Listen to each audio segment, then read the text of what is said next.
Cette actualité vous est présentée en collaboration avec Cryptost Academy. Ayez un temps d'avance sur le marché crypto en rejoignant notre communauté premium. Salle de torture et projet d'enlèvement. 10 individus arrêtés avant un potentiel rançonnage de crypto-monnaies. Ces derniers jours, les polices belges et françaises ont collaboré pour déjouer une tentative d'enlèvement avec possible torture.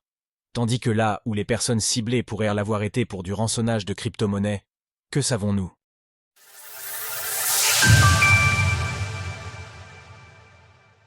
La police belge contrecarre un projet d'enlèvement. Cette semaine, la police fédérale belge a interpellé 10 individus âgés de 17 à 29 ans en provenance de régions parisiennes, qui projetaient vraisemblablement un enlèvement en vue d'un hypothétique rançonnage en crypto-monnaie. Le 8 mars, la Brigade de recherche et intervention, BRI, a d'abord mis les autorités belges en alerte, après qu'un véhicule sous surveillance a traversé la frontière. Après avoir constaté que ce véhicule se rendait à Bruxelles et craignant que là où les potentielles victimes y résident, nous avons immédiatement ouvert une enquête, menée ensuite en parfaite collaboration avec le procureur de la République de Pontoise.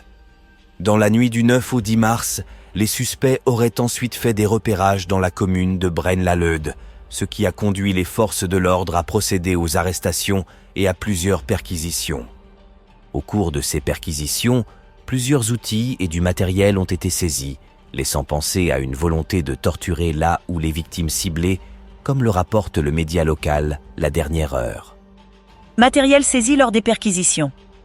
Pour l'heure, les projets et motivations des suspects ne sont pas clairs, mais les différents médias ayant relayé l'information ont laissé entendre qu'un proche de Stéphane Winkel, un investisseur en crypto-monnaie dont l'épouse a été victime d'un kidnapping en décembre dernier, aurait été visé.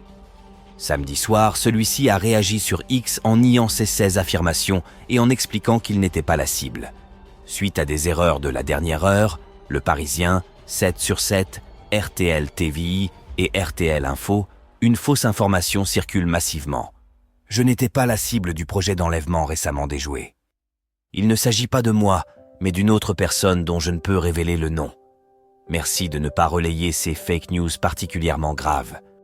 Alors que l'intéressé paraît avoir plus d'informations que ce qui a été rendu public, il convient toutefois d'adopter une certaine prudence vis-à-vis des spéculations sur les tenants et aboutissants de cette affaire. Quelles qu'en soient les implications réelles, le pire semble avoir été évité, tandis que suffisamment de faits divers du genre ont déjà eu lieu ces derniers mois, que ce soit en France ou ailleurs dans le monde. D'ailleurs, pour un bref rappel, la transparence permise par les crypto-monnaies est du pain béni pour les enquêteurs, qui peuvent facilement tracer les fonds grâce à différents outils d'analyse. Sources XDH. Retrouvez toutes les actualités crypto sur le site cryptost.fr.